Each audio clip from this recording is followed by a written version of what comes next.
ஐநாட் துணையில அடுத்து நடக்க போகுதுன்னு வாங்க பார்க்கலாம். நிலாவும் சோழனும் வீட்டுக்குள்ள வராங்க. வீட்டுக்குள்ள நுழைஞ்ச கையோட சேரன் வேகமா வந்து, நிலா போயிட்டு ரூமுக்குள்ள உன் பேக்ல துணியில எடுத்து வைப்பா, நீ கிளம்புப்பா அப்படின்னு சொல்லி சேரன் சொல்லவும் நிலாவுக்கும் சோழனுக்கும் ஒண்ணுமே புரியல. ரெண்டு பேரும் மாத்தி மாத்தி பாத்துக்கிட்டு இருக்காங்க. ஏற்கனவே சேரன் பாண்டிகிட்டையும் பல்லவன் கிட்டையும் பேசிட்டாரு. நடேசனுக்கு இந்த விஷயம் தெரியும். நிலா இங்க இருக்க வேணா, அவங்க அம்மா அப்பா வீட்டுக்கு போகட்டும் அப்படின்னு சொல்லிட்டு சேரன் பேசியே வச்சுட்டாரு. நிலாவுக்கு ஒண்ணுமே புரியல. என்னன்னு என்ன சொல்லிக்கிட்டு இருக்கீங்க? நாங்க வர்றதுக்கு லேட் ஆயிடுச்சு.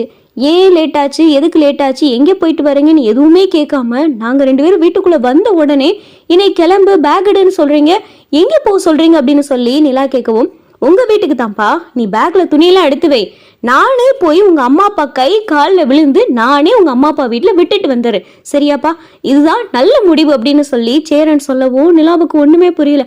அண்ணே என்ன பேசுறீங்க அப்படின்னு சொல்லி நிலா கேட்கவும் சோழனுக்கு பார்த்தா பக்குன்னு இருக்கு.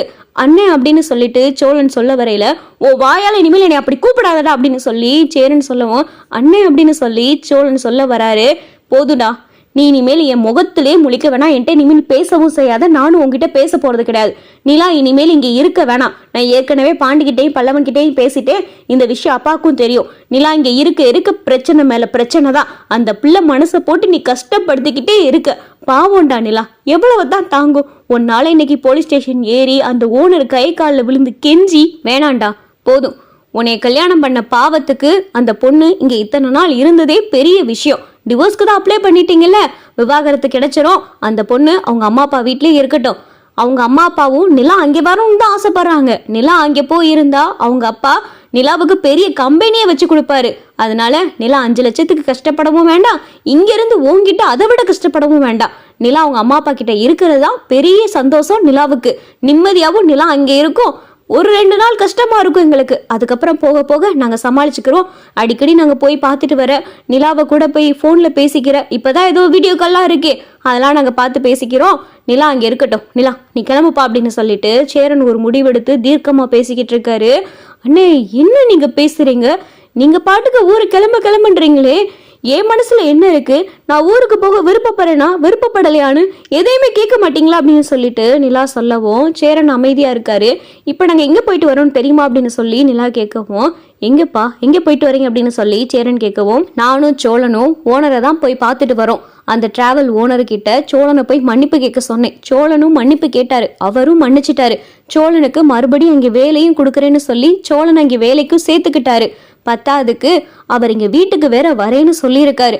சரி, என்னை எதுக்காக இப்ப அங்க போக சொல்றீங்க? எங்க அம்மா அப்பா கூட இருந்தா நான் சந்தோஷமா இருப்பேனா? எனக்கு அங்க இருக்கிறதுல என்ன சந்தோஷம் இருக்கு? என்னைக்காவது ஒரு நாள் நான் உங்ககிட்ட சொல்லியிருக்கேனா எங்க அம்மா அப்பாவை பிரிஞ்சு வந்து இங்க இருக்கிறது எனக்கு ரொம்ப கஷ்டமா இருக்குன்னு? அப்படி கிடையவே கிடையாது. இங்க இருந்து திரும்ப நான் இங்க போனாதான் கஷ்டப்படுவேன். உங்களெல்லாம் விட்டுட்டு போய் என்னால இருக்க முடியும்னு நினைக்கிறீங்களா? ஒரு நாள் கூட உங்களெல்லாம் விட்டு பிரிஞ்சு என்னால இருக்கவே முடியாது. அங்கே எங்கள் அம்மா அப்பா வீட்டில் இருந்தால் இந்த அளவுக்கு சுதந்திரமாகவும் இருக்க முடியாது. எனக்கு பிடிச்ச விஷயத்த என்னால் செய்யவும் முடியாது. நான் எது செஞ்சாலும் அதுக்கு தடை போகிறதுல எங்கள் அப்பா ஆளாக இருப்பார். அவர்கிட்ட போய் நான் வெளியே இண்டிபெண்டாக ஒர்க் பண்ணுவேன்னு நீங்கள் நினைக்கிறீங்களா? அவர் கம்பெனியை வச்சு கொடுக்க மாட்டாரு, என்னை எந்த வேலைக்கும் அனுப்ப மாட்டாரு, வீட்டுக்குள்ளேயே பூட்டி வச்சிருப்பாரு. அப்படி இல்லையா எனக்கு ஏதாவது ஒரு பெரிய பணக்கார மாப்பிள்ளையா பார்த்து கல்யாணம் பண்ணி வைப்பாரு. எனக்கு கல்யாணத்துலயும் இஷ்டம் இல்லை, எனக்கு அங்கே போறதுலயும் விருப்பம் இல்லை. அதை விட முக்கியமான விஷயம், சோழனை விட்டு என்னால போக முடியாது அப்படின்னு சொல்லி நிலா சொல்லவும் சோழனும் பார்த்தா நிலாவை பாக்குறாரு. நடேசன் இந்த வார்த்தையை கேட்டுட்டு வேகமா வீட்டுக்குள்ள ஓடி வராரு. சேரன் பாண்டி பல்லவன் எல்லாரும் பார்த்தா அதிர்ச்சியா நிலாவை பாக்குறாங்க. என்ன எல்லாரும் எப்படி பாக்குறீங்க? என்ன சோழனை விட்டு போக மாட்டேன்னு சொன்னதுனாலயா? ஆமா, இப்ப சொல்றேன், சோழனை விட்டு என்னால போக முடியாது. சோழனுடைய மனைவி அந்த வீட்டுக்குள்ள வந்தேன். சோழனுடைய மனைவியா தான் இனிமேல நான் இருக்க போறேன். சோழனை விட்டு என்னால எங்கேயும் போக முடியாது. எனக்காக என்னை ஆஃபீஸ்ல ஒருத்தவங்க ஓசியில் இந்த மாதிரி பணமே கொடுக்காம கம்பெனில பார்ட்னர் ஆயிருக்கீங்கன்னு சொன்ன ஒரு வார்த்தைக்காகவும் நான் கஷ்டப்பட்டு அழுததையும் பார்த்து எனக்காக பணத்தை திருடி இந்த அளவுக்கு அவமானத்தையும் போலீஸ் ஸ்டேஷன்ல அடியே வாங்கிட்டு இருக்க சோழன் பெருசா இல்ல எங்க அம்மா அப்பா பெருசான்னு பார்க்கையில எனக்கு சோழன் தான் முக்கியமா தெரிகிறாரு. சோழன் என் மேல இந்த அளவுக்கு காதல் வச்சிருப்பாருன்னு எனக்கு தெரியவே தெரியாது. என்கிட்ட ஒவ்வொரு தடவையும் சோழன் சொல்லிக்கிட்டே இருப்பாரு, நான் உங்களை காதலிக்கிறேன், எனக்கு உங்களை பிடிச்சிருக்குன்னு. ஆனா நான் அதை அப்ப எல்லாத்தையும் விளையாட்டா தான் எடுத்தேன். எப்ப சோழன் எனக்காக இந்த அளவுக்கு சீரியஸான ஒரு முடிவு எடுத்தாரோ அப்பவே முடிவு பண்ணிட்டேன், சோழனை விட என்னை யாரும் நல்லா பாத்துக்கிற முடியாதுன்னு. சோழன், நான் இப்ப சொல்றேன், உங்களை நான் மனப்பூர்வமாக காதலிக்கிறேன். ஐ லவ் யூ சோழன் அப்படின்னு சொல்லிட்டு நிலா பார்த்தா டக்குன்னு சோழன் கிட்ட ஐ லவ் யூன்னு சொல்லதும் சேரன், பாண்டி, பல்லவன், நடேசன் எல்லாருக்கும் பார்த்தா பயங்கரமான சந்தோஷம். சோழன் பார்த்தா என்ன சொல்றது எது சொல்றதுன்னு தெரியல, கண் கலங்கி அழுகிறாரு. ஆமா சோழன், நீங்க தான் என் மனசுல இருக்கீங்க.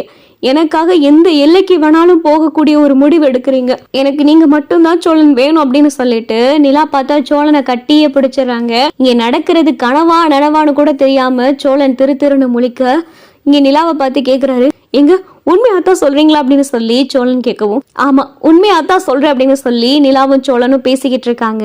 அப்பதான் பார்த்தா டிராவல் ஓனர் வராரு. சோழா அப்படின்னு சொல்லிட்டு டிராவல் ஓனர் வருவோம், அண்ணே அண்ணே வாங்கண்ணே அப்படின்னு சொல்லிட்டு வேகமா சேரன் கூப்பிடுவோம். அண்ணே உட்காருங்கண்ணே அப்படின்னு சொல்லிட்டு சேரன் பார்த்தா வேகமா சேரெல்லாம் எடுத்து போடுறாரு. இந்தாப்பா சோழா, இதுல 5 லட்ச ரூபா இருக்கு அப்படின்னு சொல்லிட்டு டிராவல் ஓனர் கொடுக்கவும், அண்ணே அப்படின்னு சொல்லிட்டு சோழன் கேட்குறாரு. ஆமாடா, நீ என்கிட்ட வந்து பேசினதும் என் மனசே மாறி போச்சுடா. மொத்தமா கார் வாங்குறதுக்காகத்தான் வச்சிருந்தேன், உனக்கு தான் தெரியுமே, இந்த காரணத்தை தான் உன்கிட்ட சொன்னேனே. இப்போ இந்த 5 லட்சத்தை உனக்கு நான் கடனா தரேன். உன்னைய நம்பி மட்டும் கிடையாது, உன் மனைவியை நம்பியும் தான் இந்த 5 லட்சத்தை கடனா தரேன். எனக்கு அந்த பிள்ளை மேல நம்பிக்கை இருக்கு.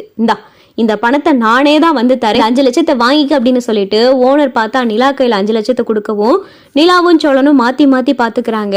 அண்ணே ரொம்ப நன்றினே அப்படின்னு சொல்லி சோழன் சொல்லவும், பரவாயில்லடா சோழா, நீ முன்னாடியே கேட்டதான், நான் உன்னை அப்ப பெருசா சீரியஸா எடுத்துக்கிறல. ஆனா உன் பொண்டாட்டிக்கு ஒண்ணுன்னதுமே துணிஞ்சு திருடலாம் போயிட்ட பாத்தியா, அப்பதான்டா தெரியுது நீ இந்த பிள்ளை மேல எம்பிட்டு பாசம் வச்சிருக்கேன்னு. தான் பொண்டாட்டி ஒரு இடத்துல அசிங்கப்பட்டுட்டாங்க அப்படின்றதுக்காக எந்த அளவுக்கும் துணிஞ்சு இந்த அளவுக்கு யாரும் செய்ய மாட்டாங்கடா. பரவாயில்லம்மா, நீ கொடுத்து வச்ச பொண்ணுதான். இந்த அளவுக்கு சோழன் உன் மேல அன்பையும் பாசத்தையும் வச்சிருக்கான்னு நினைக்கையில எனக்கு ரொம்ப பெருமையா இருக்கு அப்படின்னு சொல்லிட்டு இங்க ஓனர் சொல்லவும், அப்பதான் சேரன் பார்த்தா சோழனை பாக்குறாரு. அண்ணே என்னை மன்னிச்சிருனே அப்படின்னு சொல்லிட்டு சோழன் சேரன் கிட்ட கையெடுத்து கும்பிட்டு மன்னிப்பு கேட்கவும் டக்குன்னு பார்த்தா சேரன் சோழனை கட்டி பிடிச்சிடறாரு. ஏண்டா இனிமேல் இப்படியெல்லாம் செய்யாதடா, நான் நிலா உன் மேல பயங்கரமா கோவப்படும். இனிமேல் நிலா இந்த வீட்லயே இருக்காது. நிலாவே வாயில சொல்றதுக்கு முன்னாடி நம்மளே நிலாவை கொண்டு போய் அவங்க வீட்டுல விட்டுட்டு வந்துடும் அப்படின்றதுக்காக தாண்டா நான் நிலாவை கிளம்புப்பா உங்க வீட்டுக்கு போகலான்னு சொன்னேன். ஆனா நிலா இந்த அளவுக்கு உன்னை புரிஞ்சுக்கிட்டதுக்கு அப்புறமா நான் எதுக்கு நான் நிலாவை போக சொல்றேன். நீங்க எப்படியோ 2 பேரும் சேர்ந்து சந்தோஷமா வாழ்ந்தாலே எங்களுக்கு அதுவே போதும் அப்படின்னு சொல்லிட்டு சேரன் பார்த்தா கண்கலங்கி சொல்லவும், அப்பதான் டிராவல் ஓனரு, இங்க பாருமா, மாசம் வட்டி காசு கரெக்டா வந்துடணும். 5 லட்சம். இந்த 5 லட்சத்தை உன்னால எவ்வளவு மாசத்துக்குள்ள சீக்கிரம் கொடுக்க முடியுமோ அவ்வளவு சீக்கிரத்தில் நீ கூட அப்படின்னு சொல்லி டிராவல் ஓனர் சொல்லவும், இந்த 5 லட்சத்துக்கு நான் பொறுப்பு.